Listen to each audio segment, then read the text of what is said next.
Hola, ¿qué tal? ¿Cómo están ustedes?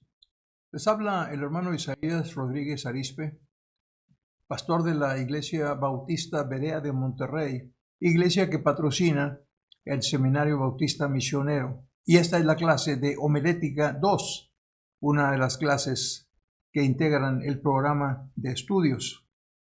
El material que vamos a considerar en esta ocasión corresponde a lo que llamaríamos la sesión 13. Por cierto, parece que cuando grabamos o cuando preparamos la sesión 11, yo me equivoqué y dije que era la sesión 13, pero no. Ahí era la sesión 11, luego viene la 12 y esta es la sesión número 13. Todavía estamos en el capítulo 4 del libro La Predicación Bíblica, que es nuestro libro de texto, escrito por el doctor Haddon Robinson, un renombrado maestro de la disciplina.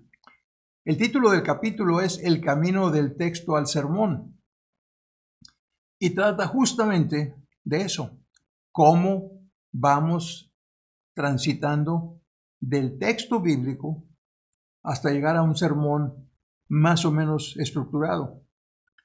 Le recuerdo, a manera de repaso, que el modelo que maneja el Dr. Robinson para la preparación de mensajes expositivos es un modelo de 10 pasos.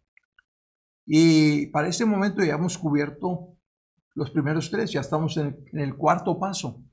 El primero de ellos, para recordar un poquito, seleccione el pasaje del que va a predicar. Con todas las reglas que nos compartió, tenemos que ser muy cuidadosos. Seleccione el pasaje del que va a predicar. La etapa número 2 es estudie el pasaje y haga sus anotaciones.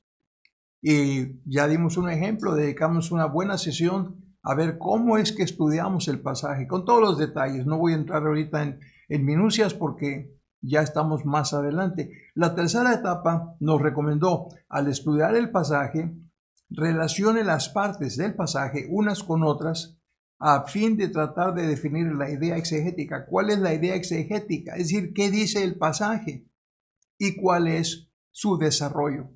Es decir, hacia dónde vamos a avanzar después de que ya tenemos la idea exegética.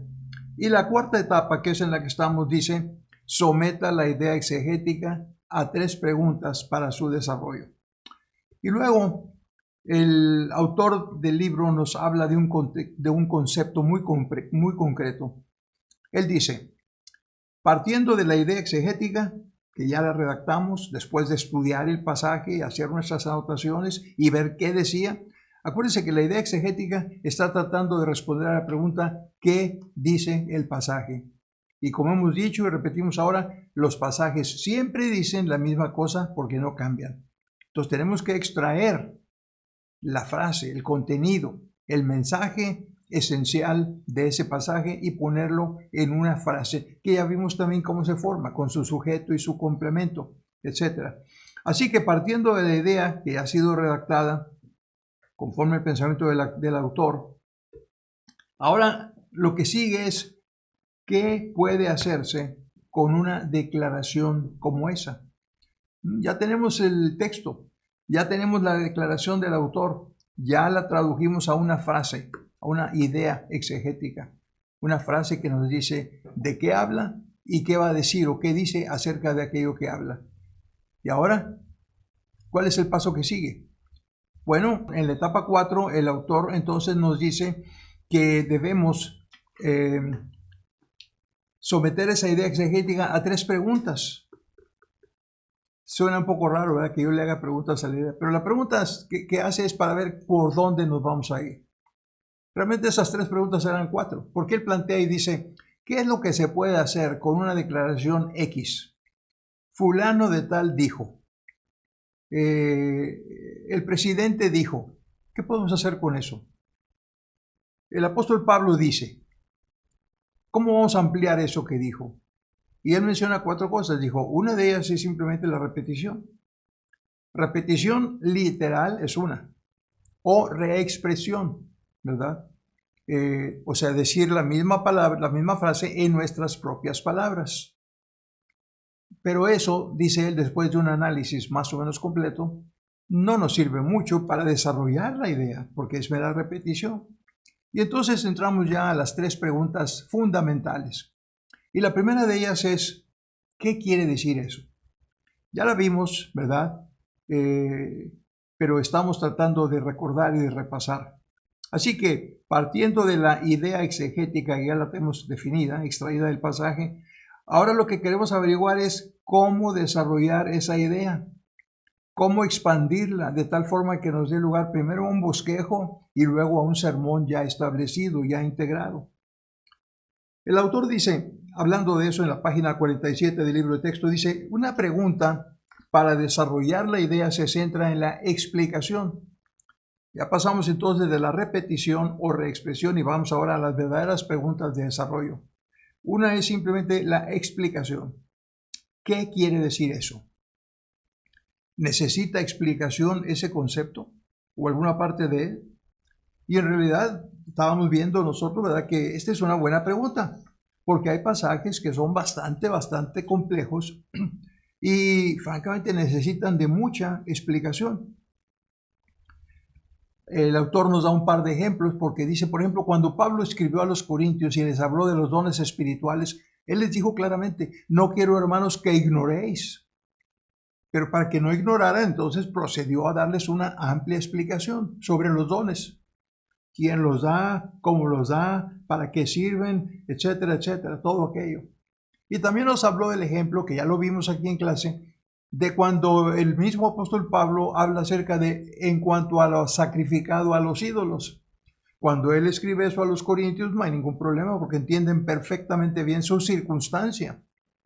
Pero nosotros hoy en día tendríamos un gran problema para entender eso. ¿A qué se refiere con esa expresión en cuanto a lo sacrificado a los ídolos? Y en esos pasajes Pablo lo que hace es desarrollar el concepto a base de una explicación.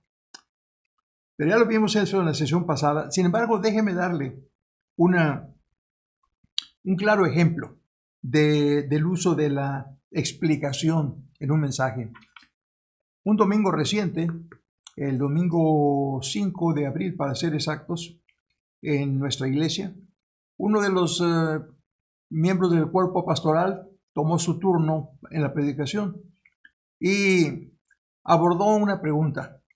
De hecho, la circuló días antes, etcétera, etcétera. Su pregunta era, ¿qué relación tiene la pandemia actual, el famoso COVID-19, con la inminente venida de Cristo Jesús?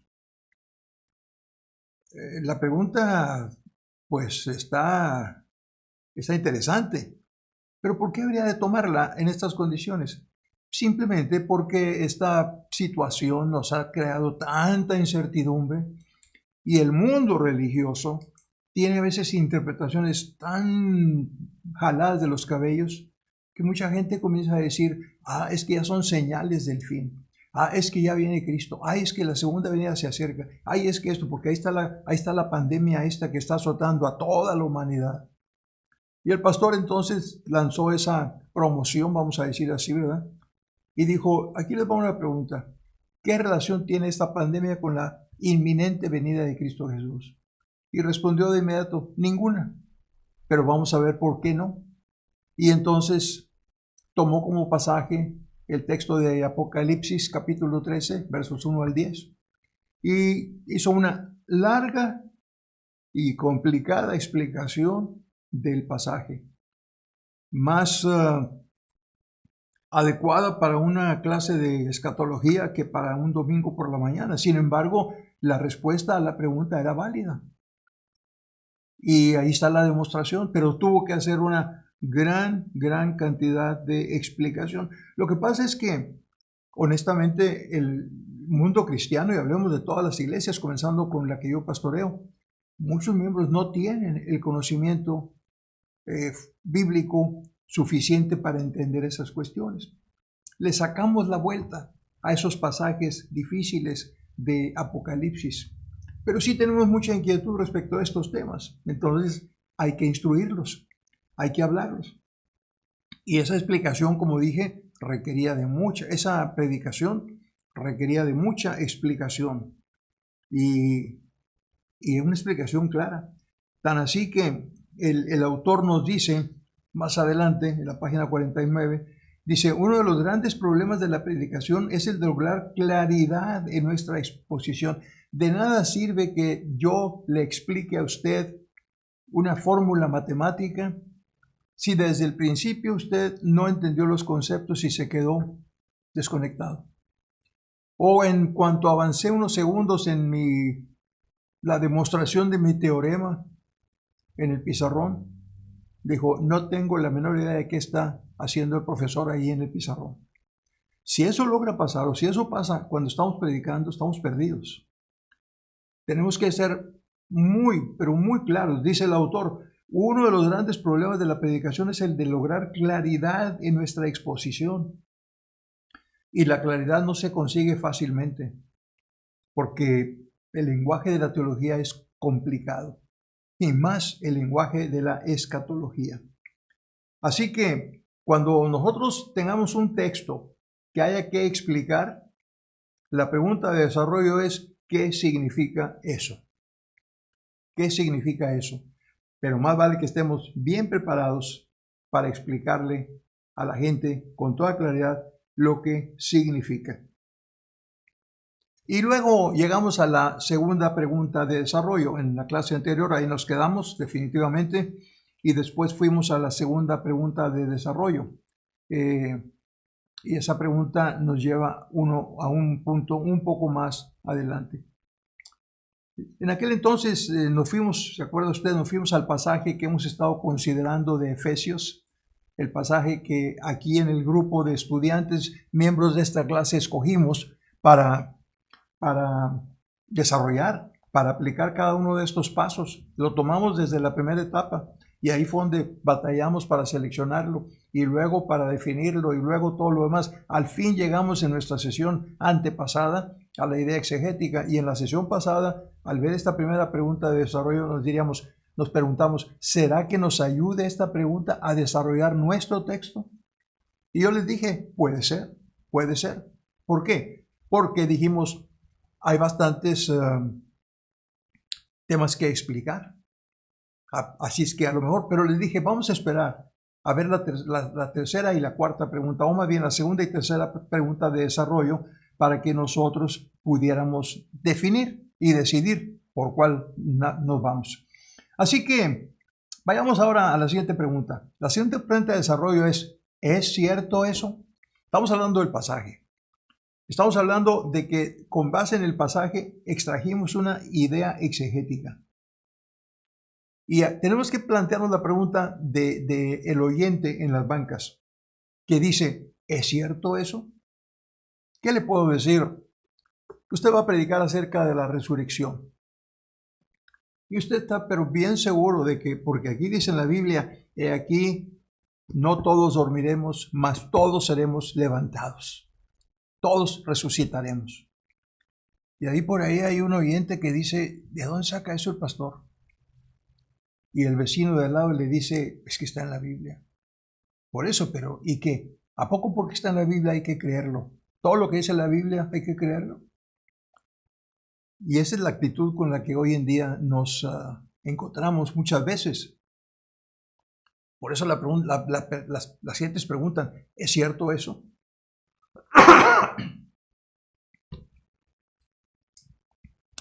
Así que, esa es nuestra pregunta. ¿Es cierto eso? Vamos a ver en la página 49, comenzando con el último párrafo que dice así. Otra pregunta para el desarrollo de una idea exegética se centra en la validez. La primera pregunta, la palabra clave ahí es explicar. Explicación va con explicar. En la segunda pregunta, ¿es cierto eso? La palabra que va con esto es validar.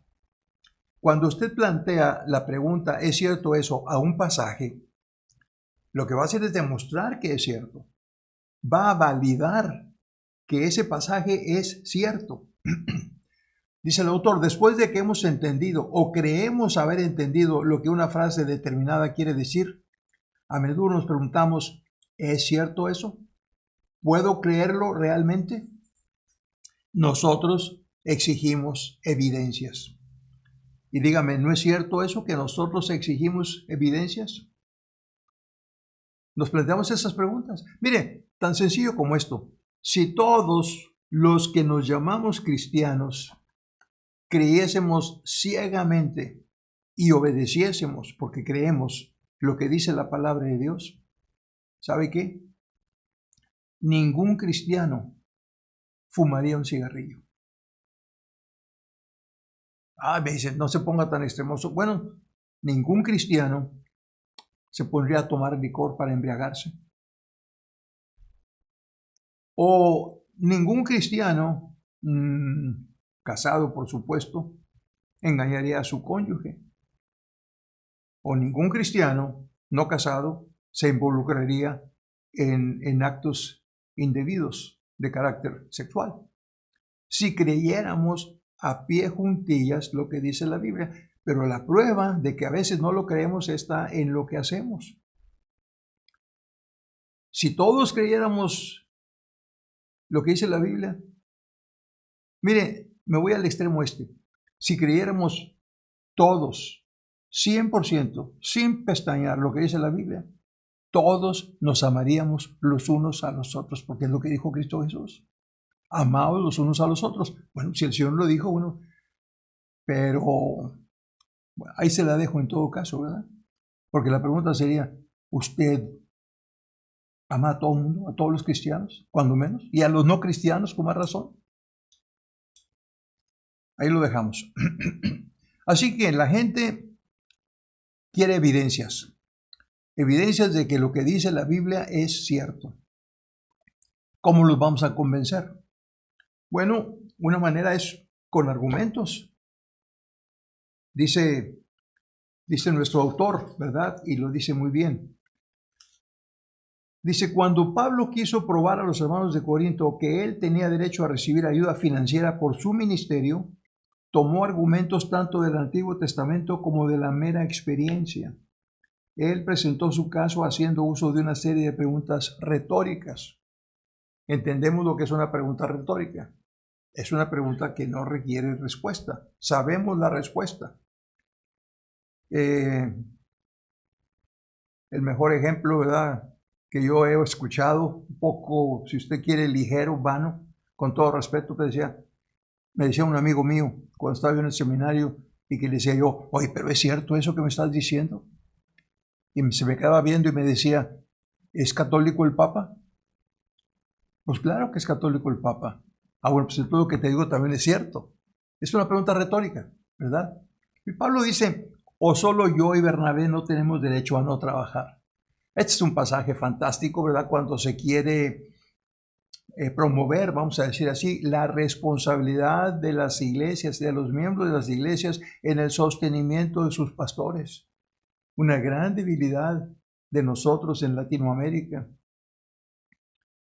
A veces pensamos que los predicadores son hombres de Dios y que Dios se encarga de ellos y que Dios les surte su despensa cada semana y les paga su renta y les paga todos sus gastos de ellos y de su familia. No tenemos que dar nosotros porque ellos son hombres de Dios.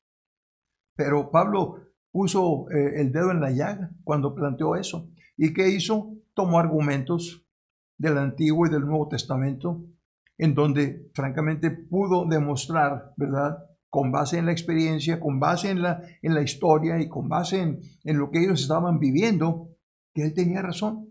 Y presentó entonces su caso a base de preguntas que ya estaban respondidas, preguntas que no necesitaban respuesta. Así como en el Antiguo Testamento el sacerdote, y vaya usted y lo ve, y vea lo que dice ahí de todos los que eran de la tribu de Leví, de la tribu sacerdotal. De tal edad a tal edad, estos se van para acá y esto lo sostiene el templo. Punto y se acabó. ¿Y de dónde salía todo eso? De los diezmos de los israelitas. Del primer diezmo, del segundo diezmo, del tercer diezmo. ¿Le sorprende eso? Bueno, analícelo, estúdielo. Es parte de otra clase, ¿verdad? Pero de todos modos creo que nos cae aquí bien. Así que,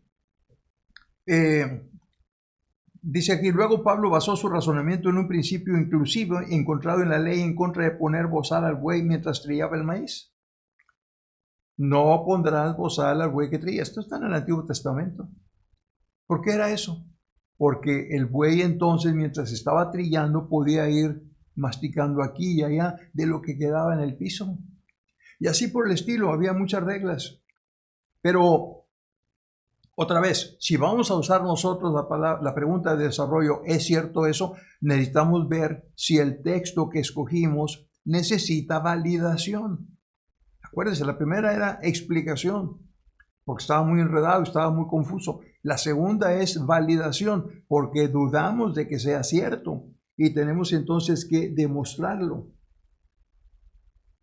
Y luego el autor nos da varios ejemplos ahí respecto de cómo los apóstoles en su trabajo, Pedro, Pablo, ¿verdad? Y todos ellos, en su trabajo, ellos usaban ese tipo de preguntas en sus exposiciones, en sus predicaciones, para validar sus argumentos. Hay algunos ejemplos muy interesantes, sobre todo uno que me llama la atención a mí, porque casualmente estoy también dando la clase de Hechos de los Apóstoles y recientemente vimos este tema y dice el autor, cuando Pablo se dirigió a los intelectuales en el Areópago, allá en Atenas, él discutió la teología natural. El hecho de la creación con sus implicaciones teológicas les estaba tratando de decir que lo que él predicaba era cierto, y era cierto con base en sus propias posiciones de ellos y en la lógica. Dice, aunque él estableció conceptos bíblicos, jamás citó el Antiguo Testamento, puesto que la Biblia no significaba nada para los griegos. ¿Qué hizo Pablo?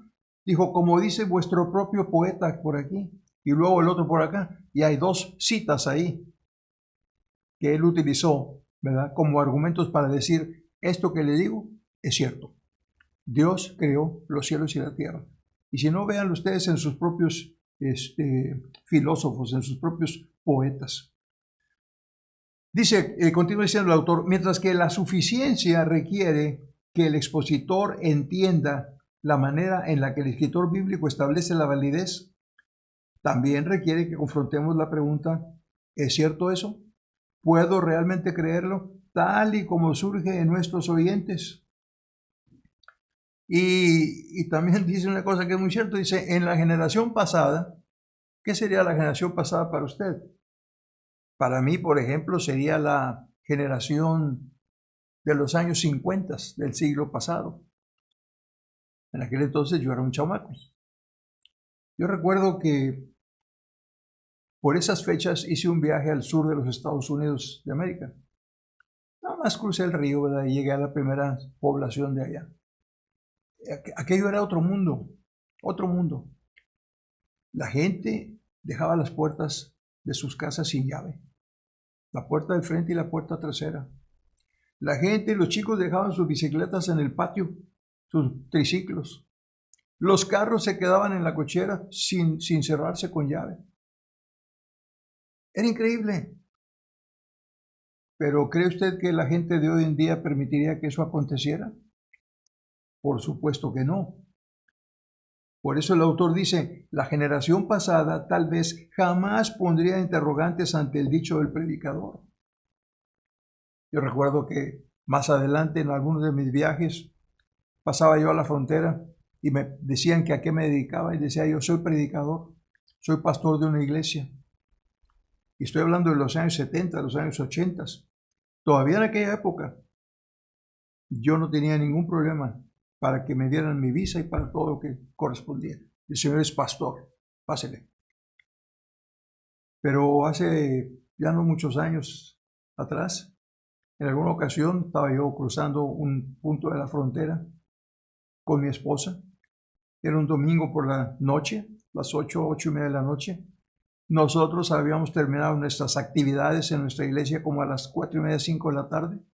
Y habíamos viajado de inmediato para pasar la noche ya del otro lado, como decimos. Y cuando llego a la frontera, y yo no me di cuenta en ese momento, aunque después ya me di cuenta, al interrogarme que a qué me dedicaba yo, y soy pastor, pensando me van a creer, pues es la verdad. Comenzaron los dos agentes ahí a cuchichear entre ellos. Y luego uno de ellos vino y me preguntó, ¿cómo dice aquella frase que dice, corran detrás de mí y yo les voy a enseñar a... ¿Cómo dice? Era una prueba. No me creyeron que era pastor. Me están poniendo una prueba. ¿Cómo dice? Ah, le dije, no. Ahí dice, venid en pos de mí y yo os haré pescadores de hombres. Ah, ok, dijeron, perfecto, sí te la sabes. Pero yo sé de otro pastor al que le preguntaron cuál es el quinto mandamiento y no lo supo. Así es que mucho cuidado cuando vayan a cruzar la frontera, tengan mucho cuidado. Y sobre todo en domingo por la noche, lo que pensó el pastor, aquel, el agente aquel es, este es pastor, son las 8 de la noche, debería estar en el culto de las 7 de la noche. ¿Cómo llegó aquí? Este no es pastor ni nada. O sea, le puso signo de interrogación a mi declaración y lo mismo pasa de la banca para acá. Cuando yo estoy en el púlpito y hago una aseveración cuestionable y más de 4 se me quedan viendo como diciendo, ¿es cierto eso? Demuéstramelo. Y ahí es donde entra entonces la pregunta de desarrollo. Un expositor, por lo tanto, hará bien en adoptar la actitud de que una aseveración no es verdad porque está en la Biblia. Está en la Biblia porque es cierta, pero habrá que demostrarla. Ahora, tal vez usted, tal vez yo, que estamos dedicados a esto, que Dios nos llamó al ministerio, que la Biblia es para nosotros parte de nuestra vida, etcétera, etcétera. No cuestionamos nada de esto. Aunque ya le dije hace rato, si de veras la creyéramos a pie juntillas, no haríamos muchas de las cosas que hacemos, pero ahí lo dejamos. Pero estamos aquí trabajando con un pasaje y tenemos una pregunta de desarrollo, una segunda pregunta de desarrollo. ¿Es cierto eso? Por ejemplo, yo voy a predicar el domingo, suponiendo, sobre aquel pasaje de que, y sabemos que a los que aman a Dios, todas las cosas les ayudan a bien. Ese pasaje pinta un cuadro muy bonito. Yo amo a Dios, por lo tanto, todo me debe ir bien. Es lo que dice la Biblia. Pero hermano, ¿por qué no tengo trabajo? ¿Por qué me desocuparon? ¿Por qué no puedo llevar alimento a mi casa? Si de veras todas las cosas les ayudan a bien a los que aman al Señor, yo amo al Señor. A usted le consta que yo estoy aquí el domingo y el día de oración entre semana. Trato de ser fiel con mis diezmos, doy un buen testimonio. ¿Por qué? Ah, caray. ¿Es cierto lo que dice la Biblia? Y si es cierto, entonces, ¿por qué me pasa esto? El punto aquí es que nosotros tenemos que tomar en cuenta ese tipo de argumentos. Tenemos que considerar que la gente está ahí en la banca y tienen 1000 preguntas. Acuérdese de los 3 mundos a los que el predicador pertenece. Al mundo de la Biblia, a su ambiente cultural y al mundo de su congregación particular. En esta ocasión, con esta epidemia, ha habido oportunidad de hacer un llamado a la congregación, estoy hablando en caso personal, y decirles, hay personas que necesitan apoyo para comer.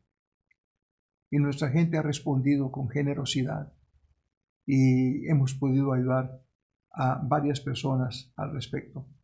Pero más vale que tengamos respuestas para esas preguntas. De lo contrario, nuestro sermón va a ser como quien ara en el mar. Así que, ¿qué vamos a hacer entonces con la pregunta? El autor continúa dando ejemplos y ejemplos y ejemplos. Él no solamente maneja argumentos, sino que también menciona la lógica, la experiencia humana, las analogías. Trae una ilustración bastante larga respecto de lo que es una analogía como una demostración. Cuando yo digo esto y le digo, déjeme contarle una historia verdadera, una ilustración de la vida, y la traigo acá, y esa ilustración demuestra, pero claramente, 100% lo que dice la palabra de Dios. La persona no va a tener más que responder, más que decir, así sea. A propósito, esa pregunta, ¿por qué le suceden cosas malas a gente buena? Es una pregunta que ha confrontado a muchas personas desde mucho tiempo atrás. En otro ambiente, en otro marco, yo comentaba recientemente de que nosotros tenemos una perspectiva aquí. A mí lo que me interesa es qué hay sobre esta mesa a la hora de la comida. A mí me interesa, tengo que pagar la renta o el abono del auto, o tengo que pagar aquello, o tengo que pagar las cuotas escolares, o tengo que hacer esto y esto y esto, y no tengo el recurso. Y eso está mal para mí. Pero mi perspectiva es aquí local, terrenal. Pero Dios tiene una perspectiva superior, completa. Mire usted, muchas veces oramos por la salud de una persona y pensamos, si Dios es amor, Él lo va a sanar. ¿Y sabe qué pasa? La persona fallece. Y usted se pregunta, ¿por qué haría Dios eso? Su perspectiva es tan amplia, tan completa, que lo más probable, y es lo que yo creo, es que Él le estuvo ahorrando problemas y dolores y dificultades a esa persona para el futuro cercano. Y una manera de llevárselo fue, de resolver todos estos problemas fue, lo quito del medio. Yo sé de lo que estoy hablando, yo sé de lo que estoy hablando. Yo perdí un hermano en la flor de la vida, como luego dicen. Tardé mucho tiempo para reponerme de ello. No me podía usted venir con la Biblia a decirme, tu hermano se lo llevó Dios porque allá lo quería, está mejor allá que acá. No, quítate de aquí. Yo estoy hablando de aquellos años mozos cuando yo era joven y creía que todo lo podía. Con el tiempo, las cosas han cambiado. Mi perspectiva ha cambiado. He aprendido cosas y he entendido que Dios no se equivoca. Te lo comparto más que nada por si acaso usted tiene algún problema de ese tipo. Y le decía que el autor menciona varios otros ejemplos de cómo esta pregunta, ¿es cierto eso? Se puede manejar. Y nos interesa mucho a nosotros la consideración de ese tipo de preguntas. Dijimos argumentos lógicos, experiencia humana, analogías. Pero sí tenemos que reconocer que hay pasajes muy, muy complicados para predicar. Ya le puse un ejemplo. Así que le recuerdo, de la página 50 a la 53, 54 del texto, el autor maneja varias preguntas, varios ejemplos, varias aplicaciones y con eso nos ayuda definitivamente. Pero él dice en estas palabras, dice, el simplemente preguntarse, ¿es cierto eso? ¿Creemos lo mismo mis oyentes y yo? No va a producir respuestas instantáneas. Evadir las preguntas básicas que hay en la mente de una congregación típica significará que nos estaremos dirigiendo solamente al pequeño grupo de los que ya han dado su asentimiento de antemano a la doctrina de la Biblia, como le acabo de mencionar. A mí, mi padre era el pastor en aquel entonces cuando perdí a mi hermano, en el año de 1968. Yo no entendía la actitud de mi padre, claro que sufría, pero estaba tranquilo. Mi madre quizás sufría un poco más, pero aceptaba la decisión de Dios. Yo era el rebelde. Yo era el que preguntaba por qué. Yo el que decía no estoy de acuerdo. Yo era el que levantaba mi puño en forma desafiante para decir, te equivocaste. Obviamente en aquel entonces había personas que estaban de acuerdo con mi padre y entendían todo perfectamente bien porque habían dicho, la Biblia dice esto. Hoy, échale cuentas, 1968 al año 2020, más de 50 años, yo estoy ahora del lado de los que le dan a la palabra de Dios el total asentimiento, el total respeto, la total aceptación. Pero cuando yo predico un pasaje como estos y no explico o no valido, no respondo a las preguntas de esas personas. Y continúa diciendo el autor, peor aún, como no estuvimos de acuerdo en ubicarnos por un momento en el campo de la interrogante, bien podríamos convertirnos en promotores de un mensaje que nosotros mismos no creemos. Mucho cuidado. La predicación requiere convicción de parte nuestra. Si no tenemos convicción de que la palabra de Dios es cierta en todas y cada una de sus partes, algo no está bien con nosotros. Y termina diciendo, una congregación tiene derecho a esperar que nosotros, los pastores, los predicadores, cuando menos, estemos conscientes de los problemas antes de que les ofrezcamos nuestras soluciones. El expositor debe ir laborando hacia las alturas, examinando las ideas a través del análisis exegético que dice el pasaje y planteándose la pregunta, ¿aceptaría mi congregación esta expresión como verdadera? Usted debe conocer a su congregación. Un pastor conoce sus ovejas, dijo el autor hace algunos capítulos atrás. Si la respuesta es no, entonces la pregunta que sigue es ¿por qué no? Escriba las preguntas específicas que surjan y, si es posible, la dirección que tomarían algunas de las respuestas. Antes de mucho tiempo habrá descubierto que hay mucho en lo que él y sus oyentes tienen que pensar mientras están desarrollando el sermón. Créamelo, créamelo. El desarrollar un sermón con base en un pasaje bíblico es una delicia, pero hay que saber hacerlo y hay que hacerlo bien. ¿Sabe una cosa? Déjeme hacer un breve comentario de mi parte. Usted tiene que leer su texto con todo cuidado, el texto bíblico. Usted tiene que pensar. ¿Se acuerda de lo que dijo el autor? Pensar acerca del pensamiento. Ese es el trabajo del predicador. Usted tiene que leer y pensar y entender el texto que estamos llevando, la base, como base, en nuestro libro de texto.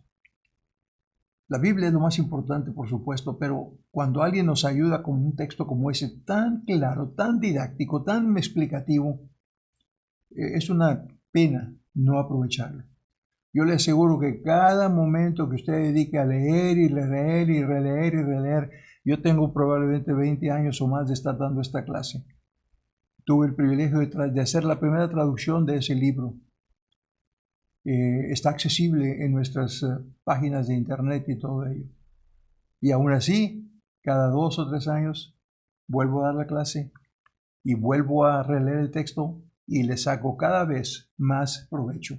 Por eso le garantizo que el tiempo que usted le dedique a él va a ser grandioso. Bien, ¿cuántas preguntas llevábamos? 3 preguntas. La primera, ¿cuál era? ¿Qué significa eso? Y esa es explicación. La segunda pregunta, ¿es cierto eso? Y eso es validación. La tercera pregunta que nos plantea el autor para el desarrollo de la idea exegética, ¿qué importancia tiene? Es decir, ¿qué significa? ¿En qué forma importa para una cosa u otra? Pero antes de ir a esta pregunta, yo le sugiero que apliquemos lo que hemos visto en esta sesión a nuestro texto, famoso texto de Efesios 4 que estamos trabajando para esa tarea. ¿Se acuerdan? Dijimos que en esta clase, durante este semestre y tal vez el próximo, íbamos a estar aplicando cada paso de este modelo. Yo lo que quiero es que usted conozca el modelo y que lo aplique para que vea que es cierto y para que vea que funciona. Y escogimos desde la primera o segunda clase un pasaje. Allí en el salón lo escogimos entre todos. Y usted participó para decir, no, pues aquí o acá. Hasta aquí le damos o aquí le cortamos. Y en aquel momento dijimos, bueno, dejémoslo en tal parte. Efesios 4, del 17 al 21. Pero vamos a estar conscientes de que probablemente más adelante tengamos que hacer algunos cambios. Y como el pasaje está apenas en desarrollo, como apenas estamos aplicando la cuarta etapa, créame, está todavía en desarrollo. Pero una manera de afianzar lo que aprendemos es aplicarlo de inmediato. La vez pasada, cuando vimos la primera pregunta, la de ¿qué significa eso?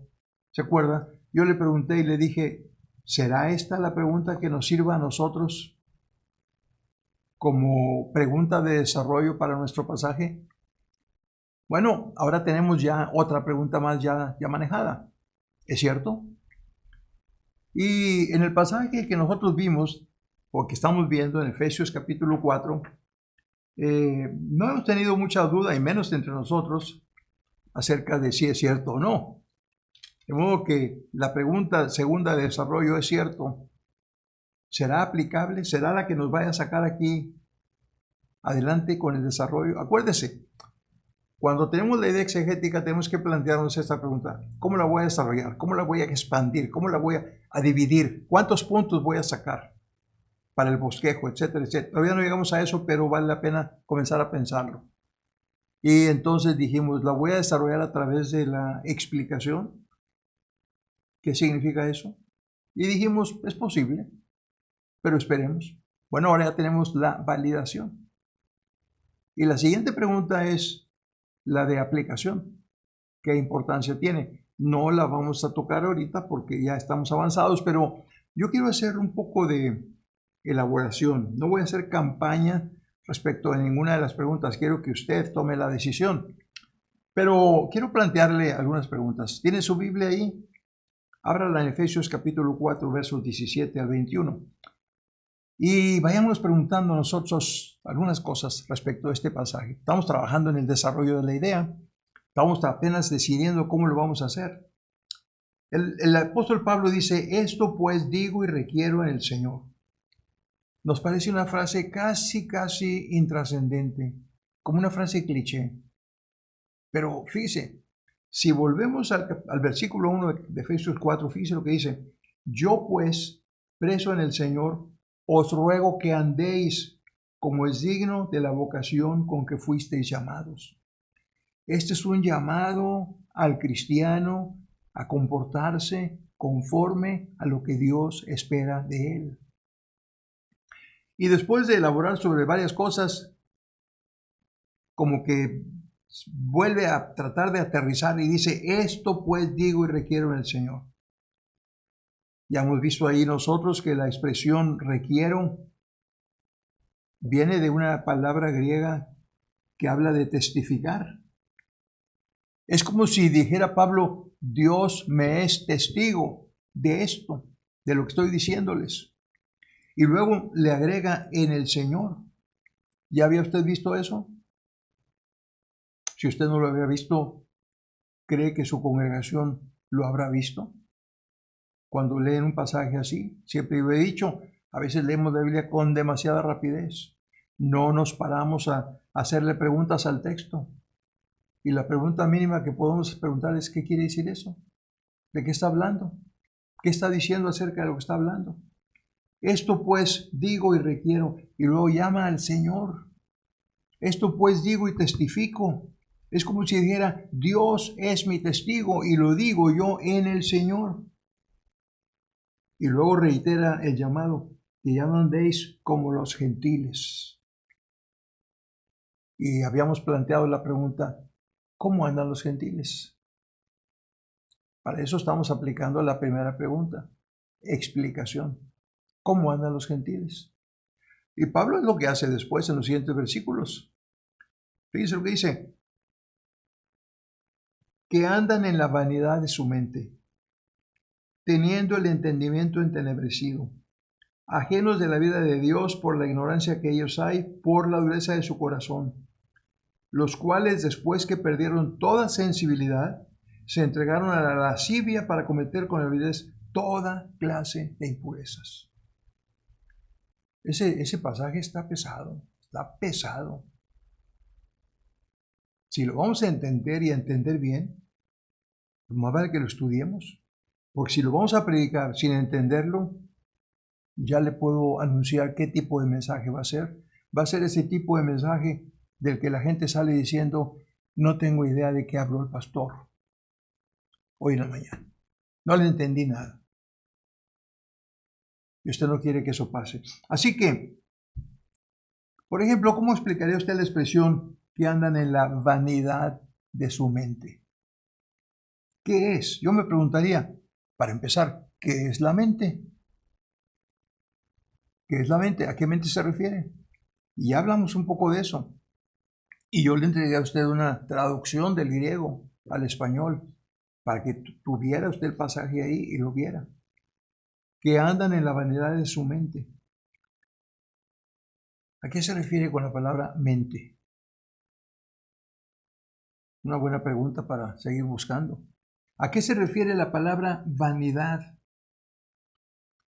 ¿Cómo fue y por qué llegan los gentiles a andar de esa manera? ¿Cómo? ¿Por qué? ¿Qué es lo que ha pasado? Pues Pablo lo dice todo en el pasaje, más que hay que irlo desglosando. Porque fíjese, andan en la vanidad de su mente. Aparte de que hay que explicar qué es mente y qué es vanidad, luego Pablo da ejemplos. Teniendo el entendimiento entenebrecido. Teniendo el entendimiento entenebrecido. Nos preguntábamos qué era el entendimiento. Y en su tabla que le di de traducción, en el verso 17, que andan en la vanidad de su mente, la palabra ahí es nous, N-O-O-S, o nos, como lo quiera pronunciar.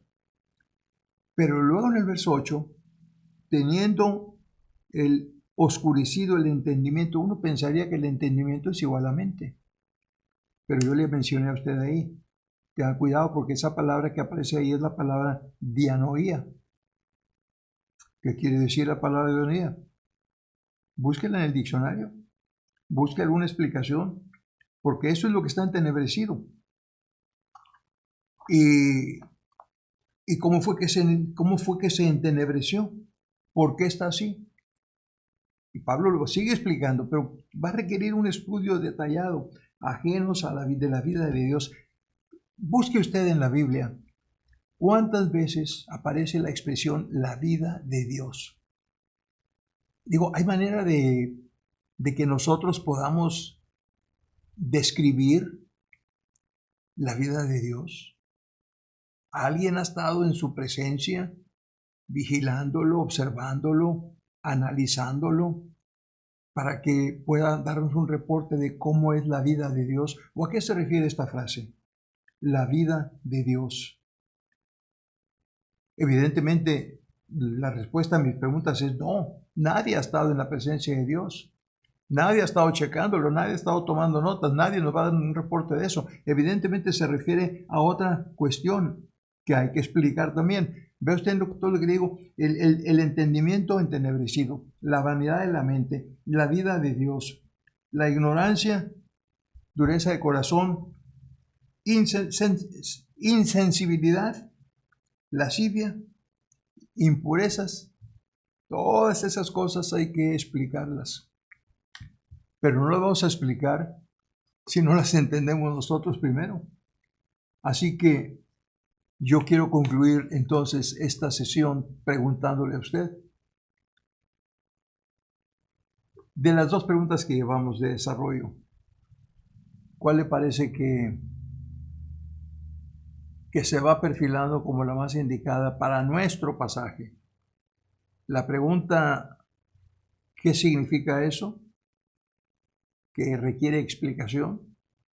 O la pregunta, ¿es cierto eso? Que requiere validación. Pero si usted gusta, esperémonos. En la próxima sesión vamos a considerar la tercera y última pregunta de desarrollo que integra esta cuarta etapa de nuestro modelo. La cuarta etapa dice, sujete la idea exegética a 3 preguntas para su desarrollo. Someta la idea exegética a 3 preguntas para su desarrollo. No para que las 3 las ponga, aunque puede ser necesaria una combinación de 2 o más, pero de preferencia una. Usted en el pasaje, en el mensaje va a explicar, o va a validar, o va a aplicar. O probablemente tenga que explicar y aplicar. O probablemente tenga que validar y aplicar. ya dependerá de sus propósitos particulares. Y eso lo veremos cuando lleguemos a la etapa o a la particular etapa de determine el propósito del sermón. Mientras tanto, repase usted lo que tiene a la mano, aplíquese al pasaje que estamos estudiando, váyale avanzando, tenemos tarea y si le parece bien, nos vemos en la próxima sesión. Que Dios les bendiga.